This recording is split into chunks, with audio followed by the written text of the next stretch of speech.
Thanks for joining us for CBN News Today. I'm Caitlin Burke. And I'm Ephraim Graham.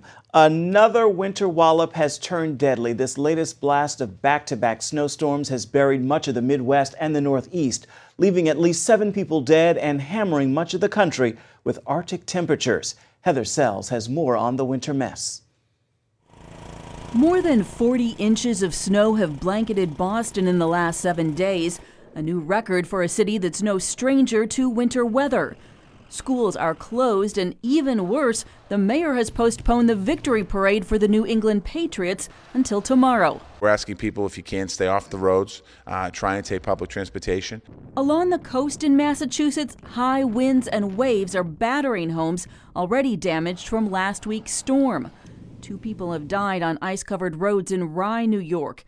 In New York City, icy tracks brought this subway line and its commuters to a stop. And snow and salt seeping into electrical systems blew this manhole cover 25 feet into the air, injuring 1 person. In the Midwest, people are also digging out from record-breaking snow. The city of LaPorte, Indiana got 20 inches. Chicago got 19 and a massive pileup on the Tri-State Tollway. Thankfully, only minor injuries here. In Toledo, Ohio, the mayor is recovering from a heart attack that happened while he was checking on the roads. He crashed into a pole, and some Good Samaritans rushed to his aid, not even knowing who was hurt. I was banging on the window. He wouldn't respond. 911 said we need to break the window and get him out. Just getting the mail out will be a challenge in many Midwest and Northeast cities today. There's concern around plunging temperatures that will bring minus 20-degree wind chills in Pennsylvania, New York, and New England. Forecasters say something called flash freezing could also make roads dangerously slippery in areas that saw rain and slush before freezing temperatures. Heather Sells, CBN News. A group of nuns is facing a legal battle over the birth control mandate in Obamacare. The nuns run the Eternal World Television Network, or EWTN. They're heading to court tomorrow because they object to the mandate, which would force them to provide health insurance for drugs that may cause abortions. The Becket Fund for Religious Liberty is representing the nuns in the case. They point out the Supreme Court has already ruled against the Obama administration's contraception mandate. They lost 3 times at the U.S. Supreme Court in front regarding this issue of the abortifacient mandate, where they were trying to force ministries and family-run, faith-based businesses to provide abortion and contraceptive drugs in their health insurance policies. They lost in the Little Sisters of the Poor case at the beginning of the year last year. They lost in the Hobby Lobby case, and they lost again in the Wheaton College case. If they don't win their case, the nuns at EWTN face millions of dollars in IRS fines. President Obama is hoping to gain support for the Affordable Care Act today by putting its beneficiaries on display at the White House. The president is scheduled to meet with 10 Americans from across the country who say the new health care laws have helped them. The move comes as a bill to replace Obamacare faces a House vote tonight. President Obama is already threatening to veto that bill. From healthcare to our nation's budget, today President Obama's $4 trillion spending plan is being analyzed. It's a spending plan that highlights his fourth quarter agenda, but conservatives are calling it reckless. White House correspondent Jennifer Wishon explains. President Obama's ambitious $4 trillion budget is now in the hands of Congress.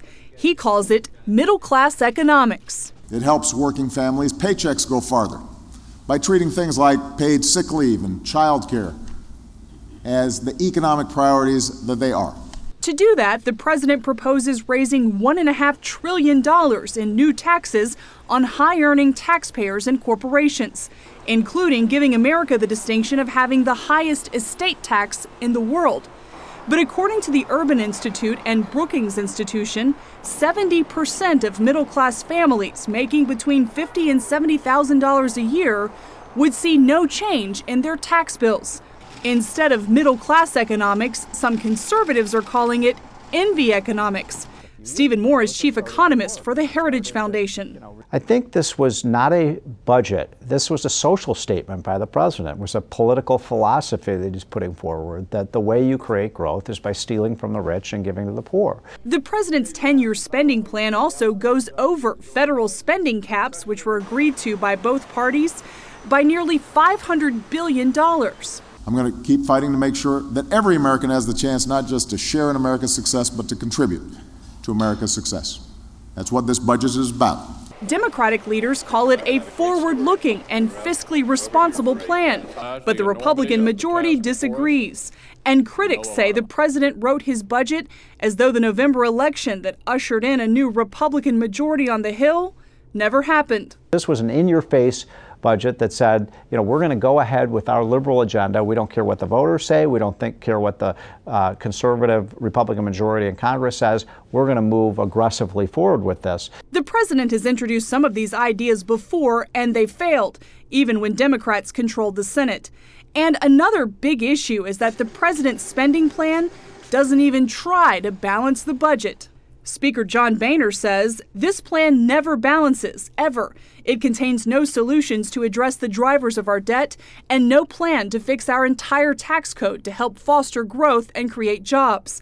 Worse yet, President Obama would impose new taxes and more spending without a responsible plan to honestly address the big challenges facing our country. The president talks about how fiscally responsible it is, and yet it would continue to raise our national debt by another $5 trillion over the next 5 years, and over the next decade. Now that's on top of the $7 trillion addition to the debt we've already had in the first 6 years of President Obama. That's not going to cut it with the American people. Republican budget writers promised to pass a spending plan of their own that's balanced.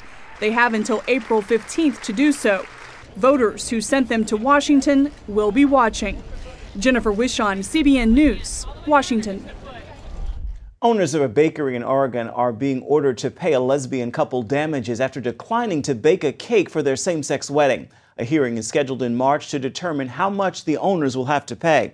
The judge says the bakers unlawfully discriminated against the couple by denying them full and equal access to a place of public accommodations. Owners Aaron and Melissa Klein say they don't have a problem serving gays and lesbians, but because of their religious beliefs, they can't make a cake celebrating a same-sex wedding. First Amendment, Constitution, freedom of religion. I'm free to exercise my religion however I see fit. I should not be compelled to violate my conscience. If I am told that I have to make a wedding cake for a same-sex marriage, I feel that I'm violating my beliefs. I don't think I should have to do that. The Kleins say they had to close their bakery after being boycotted. Investigators for the State Bureau of Labor and Industries have recommended the Kleins each pay $75,000 in damages.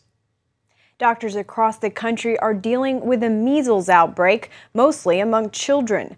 The scare's even generating debate among possible Republican presidential candidates, several of them defending the freedom of Americans to choose whether or not to vaccinate. As Lori Johnson tells us, the battle over the disease is sparking new calls for vaccination to stop the spread of this terrible virus. Health officials confirmed measles cases at California's Disneyland, then across the country in New York on an Amtrak train from Penn Station to Niagara Falls.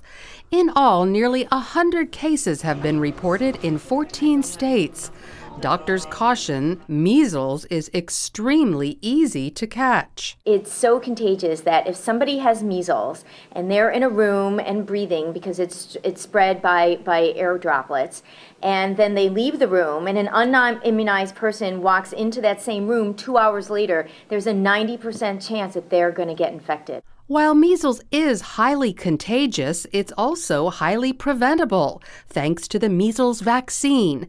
It's called MMR because in addition to measles, it also protects against mumps and rubella. Most daycares and schools require students to prove they've gotten their MMR shot before entering the classroom. But it's easy to get an exemption. And more parents are choosing to opt out of getting their child vaccinated for religious or philosophical reasons. We should be fully informed with what exactly is in each and every injection that goes into our child's body. It's a controversy that's growing between parents across the nation. If you want to have your children associate with other children in publicly funded places like public schools, you should have them inoculated. It shouldn't be a choice.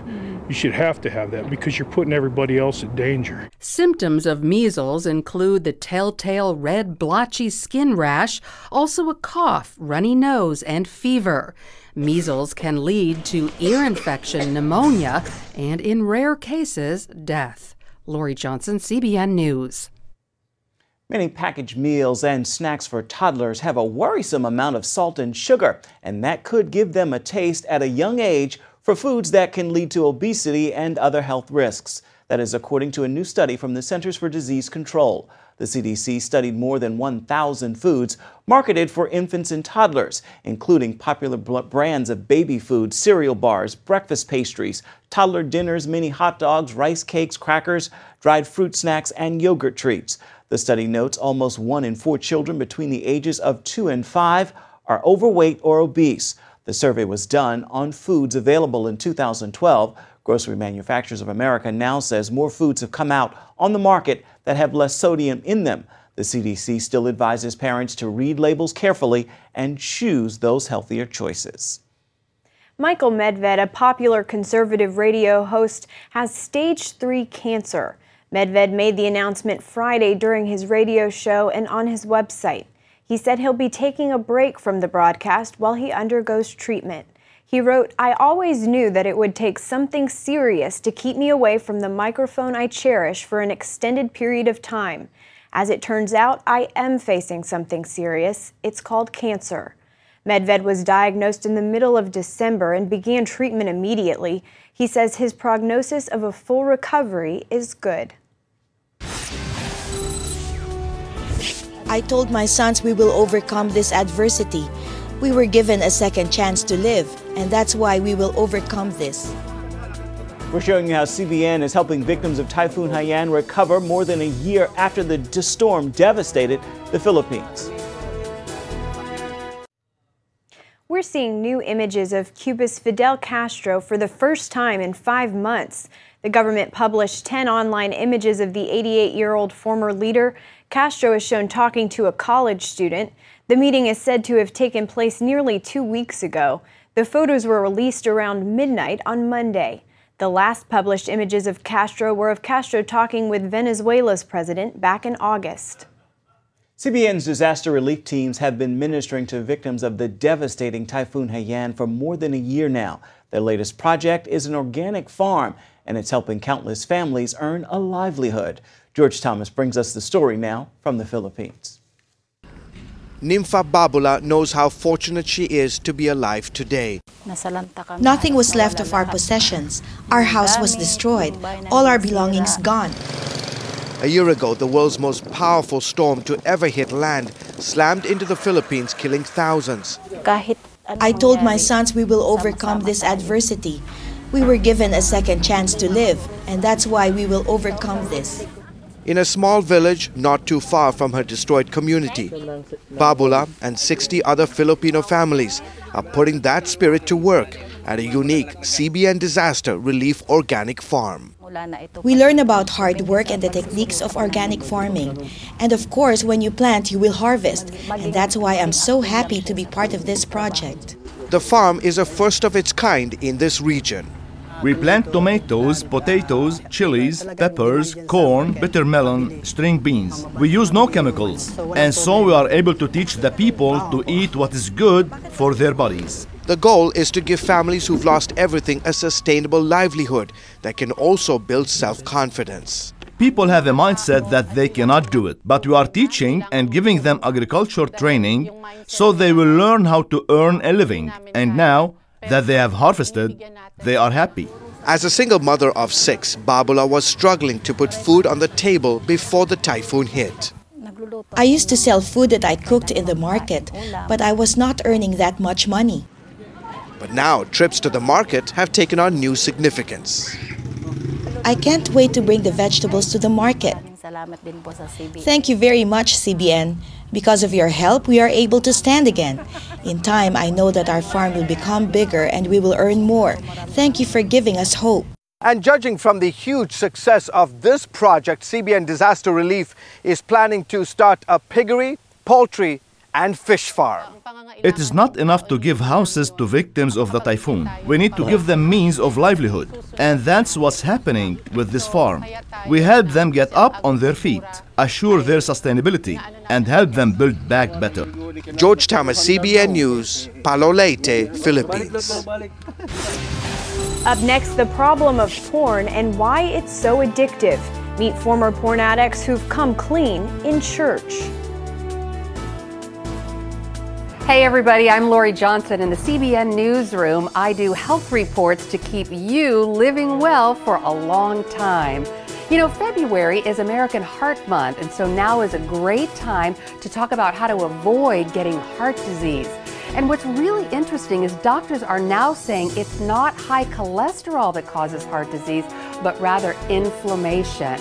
And what that means to you and me is it's now okay to eat foods like eggs, butter, coconut oil, the saturated fats that we've been told to avoid. But what we really need to stay away from, the foods that really damage our heart, are things that contain sugar, white bread, and vegetable oil. You can read all about this on my Healthy Living blog on our website, cbnnews.com.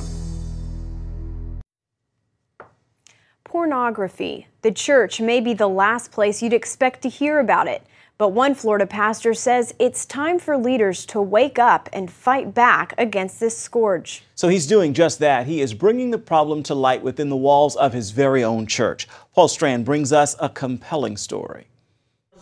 Jay Dennis is sounding an alarm about a mostly unseen epidemic swamping Christianity. I believe that 80% of men in churches are struggling at some level with viewing pornography. Yet he says most pastors either don't believe it or won't take action. One of the biggest scandals about this addiction that very likely has, well, more than half of the church in its clutches is how few churches are willing to talk about it in the open and tackle it. Trina Mewborn, director of counseling at Lakeland's First Baptist Church, says that inaction plays into the devil's plan to make believers feel isolated. Nobody in this church understands. Nobody struggles with this. Look at me. I am really a pervert, or I am really this deviant. Their church is meeting the struggle head-on with a helpful book series and a DVD featuring church members who were addicted or are in the fight against porn. I really feel like the thing that pornography does is it keeps you really locked, almost like a slave, in secret. I was scared and I was ashamed and I was fearful that if I ever told anyone what I was going through, that they would not understand, or they would think I was a freak of nature. But imagine if you had an entire church full of brothers or sisters who you could go to, confess to, get support from them. You hear, you know, this shouldn't be talked about in church, and it's exactly where it needs to be talked about. It needs to be brought to the light, because when it's brought to the light, it can be healed. You're not alone. This is a problem everywhere, every church. It's why Pastor Dennis wants to get at least 1 million Christian men to pledge at his Pink Elephant Resources website they'll live porn-free. He says a watershed moment for his church came one night when he asked his men to stand up if they were struggling with porn. We have theater seats, so I remember with my eyes closed and I was listening, I could hear all these seats hitting the backs of the seat.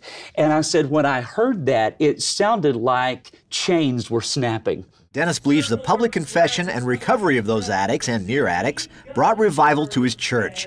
His director of counseling feels that result could happen at any church willing to join the fray. Churches need to see, hey, we have got to be the hospital. I mean, we've got to be the ones saying we are going to figure out how to help people and be real with people. Dennis maintains, however, it's up to the individual Christian to make the life-saving decision.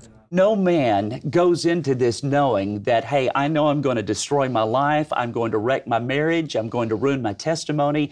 I don't think any Christian man goes into it like that, but that is the result of this. Greg Dyer's addiction followed him into his marriage. That was always a part of my life, pornography was.